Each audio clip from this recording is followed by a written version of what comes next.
आजकल अगर हम सोशल मीडिया की बात करें तो इस पर स्टॉक मार्केट में सरमायाकारी का एक बहुत तेज़ी से उभरता हुआ ट्रेंड बन चुका है, जहां हर दूसरा फर्द चंद क्लिक्स में मुनाफा कमाने के दावे करता नज़र आता है। शॉर्ट वीडियोस हों, रील्स हों, इसमें मिनट्स के अंदर प्रॉफिट दिखाया जाता है, जिससे ख़ास तौर पर जो यूथ है इसकी तरफ तेज़ी से राग़िब भी हो रही है। बज़ाहिर ये सब कुछ नहायत आसान और अट्रैक्टिव लगता है, लेकिन जैसे ही माली कामयाबी अब सिर्फ एक मोबाइल ऐप की दूरी पर हो, लेकिन हकीकत में इससे कहीं ज़्यादा मुश्किलात भी हैं, मुख्तलिफ और कह लें कॉम्प्लिकेटेड भी है। स्टॉक मार्केट जहाँ पे आपको मुनाफे के मौके फराम करती है, वहीं पर ये रिस्क हो, आपको पेशेंस हो, रिसर्च हो, आपकी बेहतर स्ट्रैटेजी हो, उसका भी तकाजा करती है। बग़ैर आपको नॉलेज के, समझ बूझ के आप अगर इन्वेस्ट करते हैं तो ना सिर्फ आपका नुकसान हो सकता है बल्कि माली मुश्किलात का सबब भी बन सकता है। और यही वो पहलू है जो अक्सर सोशल मीडिया के ऊपर नज़रअंदाज कर दिया जाता है। ऐसे में ज़रूरी है कि इस रुझान को सिर्फ एक आसान रास्ता समझने की बजाय इसके जो कह लें हकीकत को भी समझें, और ये भी समझें कि कामयाब इन्वेस्टर बनने के लिए किन बुनियादी असूलों की तैयारी की, रिसर्च की ज़रूरत होती है। इस वक्त हमारे साथ अब्दुल रहमान नजम साहब मौजूद हैं, स्टॉक एक्सचेंज एक्सपर्ट हैं, उनको हम खुशामदीद कहेंगे। Thank you very much Abdul Rahman साहब, good morning, I hope you are doing well. Thank you so much for the invitation and good morning Armala and good morning to Pakistan. Thank you so much. Abdul Rahman साहब, मेरा intro में मैंने बात की कि हम social media के ऊपर जो कुछ देख रहे होते हैं हमें बज़ाहिर बहुत आसान लग रहा होता है, और लग रहा होता है कि जी फलाने ने चंद मिनट्स के अंदर इतने पैसे बना लिए इन्वेस्ट करने से, but at the end of the day इसके पीछे एक प्रॉपर रिसर्च होती है, नॉलेज होती है, आपको डूज एंड डोंट्स का पता होना चाहिए। तो थोड़ा सा हमें स्टॉक मार्केट का जो ट्रेंड है कि लोग अब इन्वेस्टमेंट की तरफ आ रहे हैं, बट विदाउट नॉलेज इसका क्या नुकसान हो सकता है, और अगर आपको प्रॉपर इसकी स्ट्रैटेजी या एजुकेशन है तो आप इससे फ़ायदा किस हद तक ले सकते हैं? बिस्मिल्लाहिर्रहमानिर्रहीम। नहीं, आपने बहुत एक वैलिड ट्रेंड जो है उसको पॉइंट आउट किया है। इवन अगर हम इसको देखें, आज से 2-3 साल पहले पाकिस्तान स्टॉक एक्सचेंज में कोई 2.5 लाख इन्वेस्टर्स होते थे टोटल, और ये नंबर जो है ये 5 लाख को क्रॉस कर गया था आज से कुछ महीने पहले। तो यानी कि पिछले 6 महीनों में 1 लाख न्यू इन्वेस्टर्स आए हैं पाकिस्तान में, जिन्होंने सोशल मीडिया के ट्रेंड्स देख के और जो हमारी स्टॉक मार्केट इतने अच्छे प्रॉफिट्स प्रोवाइड कर रही थी उसको देख के अपने अकाउंट ओपन किए, अपनी इन्वेस्टिंग की जर्नी स्टार्ट की। और एक बड़ी अच्छी आदत जो होती है इंसान में कि वो अपनी सैलरी का कुछ हिस्सा सेव करे, उसको इन्वेस्टिंग पे लगाए ताकि फ्यूचर में उसको फ़ायदा हो, उसको स्टार्ट किया। लेकिन अभी जैसे सूरत हाल चल रही है जंग की, तो उसमें लोगों को शायद लग रहा हो कि मैंने गलत फ़ैसला ले लिया। तो इसमें सबसे पहले तो आप ये समझें कि आप सिर्फ स्टॉक मार्केट ना देखें, पूरी दुनिया में जब भी ऐसी सूरत हाल होती है तो हर चीज़ जो है ना थोड़ी-सी डिस्ट्रेस्ड प्राइस पे आ जाती है। हर इंसान, लेट्स से आप प्रॉपर्टी भी बेचने जाएँगे तो आपको बायर जो है वो थोड़ा-सा हिचकिचाता हुआ नज़र आएगा। एक डर का खौफ जो है वो बना होता है पूरी दुनिया में, ये सिर्फ स्टॉक मार्केट में नहीं होता, हर चीज़ में होता है। तो इससे बिल्कुल घबराने की ज़रूरत नहीं है। ये डिस्ट्रेस्ड प्राइसेज़ होती हैं, जैसे ही चीज़ें दुनिया में रिकवरी की तरफ जाती हैं, ये भी रिकवर कर जाती हैं। लेकिन इसके साथ-साथ आपने ये भी देखना है कि आपने ये जो जर्नी स्टार्ट की है, इसको आप सही तरीके से फ़ॉलो कर रहे हैं कि नहीं।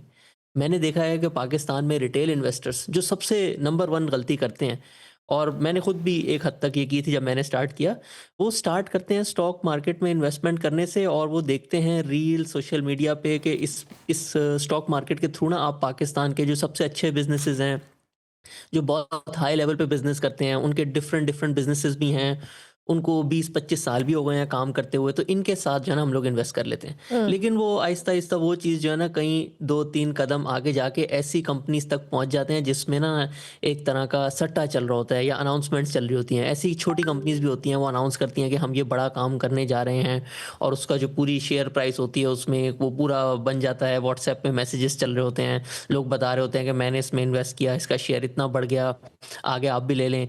लेकिन उतना सॉलिड उनका बिज़नेस नहीं होता जितना कि जो टॉप बिज़नेसेस ऑफ पाकिस्तान होते हैं। तो ये जो कंपनीज़ होती हैं जो अनाउंसमेंट्स पे चल रही होती हैं, असल में उनका बिज़नेस मॉडल इतना ज़्यादा स्ट्रॉन्ग नहीं होता। लोग कहीं न कहीं जाके उसमें इन्वेस्ट कर देते हैं, हम्म। और अब अगर स्टॉक मार्केट जैसे थोड़ी-सी नीचे आती भी है 20% 25%, तो वो वाले जो शेयर्स होते हैं ना वो आधे से भी कम रह जाते हैं। फिर बिल्कुल। लोगों को लगता है कि शायद स्टॉक मार्केट ठीक नहीं है। तो ये गलती अगर आपने कर दी थी जानते हुए या अनहोनी में, तो इसको करेक्ट कर लें। बाकी जो पाकिस्तान के टॉप बिज़नेसेस हैं, उनका ट्रैक रिकॉर्ड पूरा बहुत अच्छा है। पहले भी उन्होंने बहुत मुनाफ़ा बनाया था, फ्यूचर में भी उनका मुनाफ़ा इंक्रीज़ होता जाएगा, और आपने बिल्कुल सही जगह इन्वेस्टमेंट की है। बिल्कुल ठीक है। अच्छा, अब इसमें एक और चीज़ भी है अब्दुल रहमान साहब, यूजुअली हम जब इस तरह की इन्वेस्टमेंट पॉइंट ऑफ व्यू से देखते हैं पाकिस्तान हो या अभी जब हम ग्लोबली देख भी रहे हैं, कुछ ट्रेंड्स इतने हौसला अफजाई इस हवाले से नहीं है कि हालात व वाक़यात इतने नहीं है, और इसका डायरेक्टली इम्पैक्ट तो आता है स्टॉक मार्केट के ऊपर भी। इतनी अनप्रिडिक्टेबल सूरत हाल के अंदर आपने जैसे ख़ुद भी मेंशन किया कि लोग रिलक्टेंट होते हैं, और जब वो इन्वेस्ट कर रहे होते हैं उनके दिमाग में बहुत सारे कंसर्न्स होते हैं कि इस सूरत हाल के अंदर अगर हम इन्वेस्ट करेंगे तो पता नहीं कितना नुकसान हो जाए। तो ये वाली चीज़ भी गाइड आप हमें करें कि कैसे पॉसिबल हो सकता है कि ये जो अनप्रिडिक्टेबिलिटी है इसको कैसे कैटर किया जाए। देखिए इसमें ना आपको थोड़ा सा अपना माइंड सेट जो है ना वो इन्वेस्टिंग की 2-3 प्रिंसिपल्स को अडॉप्ट करना होगा। एक ये है कि जब भी दुनिया में थोड़ी सी अनसर्टेनिटी होगी या किसी मुल्क में अनसर्टेनिटी होगी तो स्टॉक मार्केट की प्राइसेस जो है ना वो काफ़ी ज़्यादा कम हो जाएंगी। यानी कि वही बिजनेस जो लेट से बड़े सही तरीके से चल रहा है लेकिन कोई अनसर्टेनिटी चल रही है तो उसको वो आपको बहुत सस्ता मिलने लग जाएगा। और इसकी प्राइम एग्जांपल हमने 2023 में भी देखी कि बिजनेसेस जो है सही तरीके से चल रहे हैं, हम सब जो है उनके प्रोडक्ट्स इस्तेमाल कर रहे हैं लेकिन प्राइस बहुत कम चल रही है। तो इसी वजह से जब कोई अनसर्टेनिटी होती है वो एक अपॉर्चुनिटी भी होती है। जो लोग इन चीज़ों से नहीं घबराते और उनका वर्ल्ड व्यू होता है कि आज नहीं तो कल, 1 महीने बाद, 2 महीने बाद इन चीज़ों ने रिकवर करना है, दुनिया ने ज़ाहिर है फंक्शन करना है। हम बहुत लंबे अरसे के लिए जंग की सूरत हाल में तो दुनिया नहीं रह सकती। जितनी ज़्यादा ऑयल प्राइस बढ़ी हुई है इससे पूरी ग्लोबल इकोनॉमी इम्पैक्ट हो रही है। तो जब आप ये अपना एक मेंटल मॉडल बना लेते हैं कि लॉन्ग टर्म में बिजनेसेस ने सर्वाइव करना है, ग्रो करना है, और अगर अभी लोग थोड़े से फियर में हैं तो ये कल को जाके जब सूरत हाल बेहतर होगी तो ये प्राइसेस रिकवर भी कर जाएंगी। तो फिर आपने इसको एज एन अपॉर्चुनिटी देखना होता है। और अभी लेटली जैसे ये पिछले 1 महीने से जंग चल रही है, एक अगर इसको इन्वेस्टिंग लैंग्वेज में बोले ना तो ये एक ऑयल शॉक है कि दुनिया में ऑयल जो है एकदम से डबल प्राइस पे पहुंच गया है और पाकिस्तान एक बहुत बड़ा इंपोर्टर भी है ऑयल का। तो इसका इम्पैक्ट फिर पाकिस्तान की इकोनॉमी पे आता है। इसी वजह से स्टॉक मार्केट की प्राइसेस नीचे आ जाती हैं। तो हमने एक अपने यूट्यूब चैनल पे पूरी डिटेल्ड स्टडी की कि पिछले 30-35 सालों में 3 बड़ी जो ऑयल शॉक्स आई हैं पूरी दुनिया में, जिसमें एक 1990 में आई थी, फिर एक 2003 में आई थी और एक 2022 में जब हमने देखा था रशिया यूक्रेन की वॉर हो गई थी। तो ये वो ऐसे इंस्टेंसेस हैं पिछले 35 सालों में जिसमें with in few months oil price जो है वो डबल हुई। तो हमने पूरा देखा कि इस टाइम में फिर स्टॉक मार्केट पे क्या इम्पैक्ट होता है। और हमारे यूट्यूब चैनल जो कि अब्दुल रहमान नजम के नाम से, अगर लोग जाके ये डिटेल्ड वीडियो देखें तो उनको पूरा समझ आएगा कि अगर इस अपॉर्चुनिटी में वो लोग इन्वेस्ट करते तो अगले 1, 2, 3 साल में बहुत अच्छे प्रॉफिट्स जो हैं स्टॉक मार्केट के थ्रू लोगों ने लोगों ने कमाए। जिसकी वजह ये है कि जैसे जैसे टाइम गुजरता रहता है ये बिजनेसेस बड़े होते रहते हैं, अपनी वैल्यू बढ़ाते रहते हैं, शेयर प्राइसेस बढ़ती रहती हैं। और दूसरा फैक्टर होता है कि एकदम से जो फियर आया होता है मार्केट में जिसकी वजह से कम प्राइसेस मिल रही होती हैं, वो जब एक तरह से नॉर्मलाइज होता है तो दोनों फैक्टर्स जब कंबाइन होते हैं तो बहुत अच्छे रिजल्ट्स आते हैं।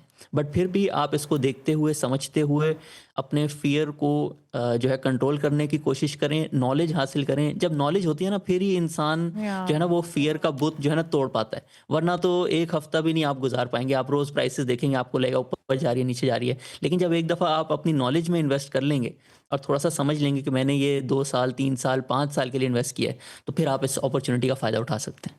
बिल्कुल ठीक है। अच्छा, नॉलेज के साथ साथ हम अनफॉर्चुनेटली पता नहीं क्या हमारी नेशन की साइकी है कि हम ट्रेंड्स को बड़ा फॉलो करते हैं। आप कोई एक चीज़ के ऊपर अगर लग गए 10 लोग तो लोग उनको देख कर के वो शायद अपनी नॉलेज, अपनी एक्सपर्टीज़ उस पर इन्वेस्ट करके ही यहाँ तक पहुँचे। हम कहते हैं कि नहीं, उसने इतने पैसे कमाए तो हम भी ऐसे ही कमाएंगे।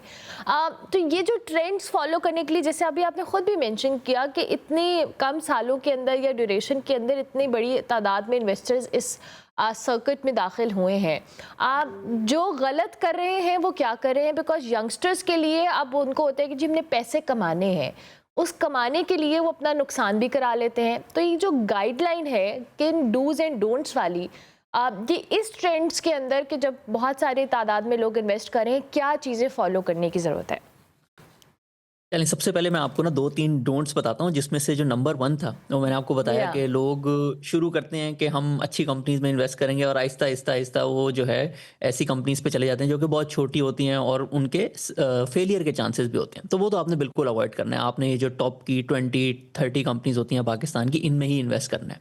फिर एक और डोंट होता है कि अगर आपके पास आज लेट से 1 लाख रुपए की सेविंग है तो लोग तो ऐसे करते हैं कि वो 1 लाख भी लगाते हैं और फिर लेवरेज ले लेते हैं, यानी कि कर्जा उठा लेते हैं और 4 लाख के जाके शेयर्स खरीद लेते हैं। तो फिर अगर वो शेयर फॉर एनी रीजन थोड़े टाइम के लिए भी 25% कम होता है तो उनका जो अपना 1 लाख होता है वो जीरो हो जाता है। क्योंकि 3 लाख का आपने कर्जा लिया हुआ था। तो आपने लेवरेज कर्जा बिल्कुल नहीं लेना, बल्कि हम तो रेकमेंड करते हैं कि अगर आपके पास 1 लाख की सेविंग है तो उसमें से आप कोई 30,000 35,000 इस रेंज में रखें।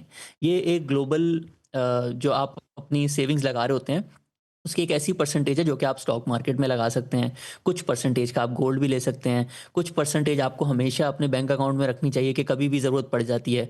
तो इस वजह से आपके पास जितनी टोटल सेविंग है उसकी एक परसेंटेज जिससे आप कंफर्टेबल हैं स्टॉक मार्केट की वॉलेटिलिटी की वजह से, वो आप लगाएं। तो ये सेकंड डोंट हो गया कि आपके पास जितनी सेविंग है पूरी नहीं लगानी, और कर्जा तो ऊपर से बिल्कुल लेना ही नहीं नहीं है। नहीं। अब डूज पे आ जाते हैं। डूज ये हैं कि आपने बिल्कुल ठीक फैसला लिया है कि स्टॉक मार्केट लॉन्ग टर्म में बहुत अच्छे प्रॉफिट्स देती है। पाकिस्तान में आप इसको किसी चीज़ से भी कंपेयर कर लें, प्रॉपर्टी से कंपेयर कर लें, गोल्ड से कंपेयर कर लें, बैंक में सेविंग्स अकाउंट से कंपेयर कर लें, सबसे अच्छे लॉन्ग टर्म के रिटर्न्स हैं। तो डूज ये हैं कि डिसिप्लिन के साथ टॉप कंपनीज में हर महीने जो है इन्वेस्ट करते रहना है, करते रहना है।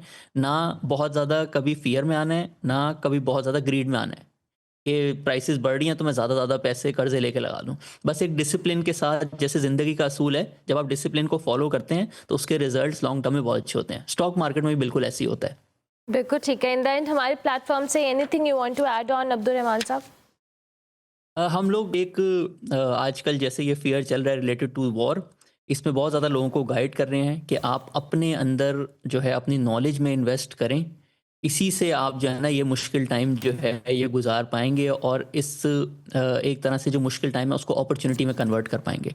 और इससे रिलेटेड हम जितनी भी गाइडेंस दे रहे होते हैं वो हमारे यूट्यूब चैनल पे ज़्यादातर अपलोड हो रही होती है, तो आप उसको सब्सक्राइब करें। उससे रिलेटेड हम जो आपको गाइडेंस दे रहे हैं वो आप अपनी इन्वेस्टिंग जर्नी में अप्लाई करने की कोशिश करें, और इसके रिजल्ट्स बहुत अच्छे होंगे इंशाल्लाह।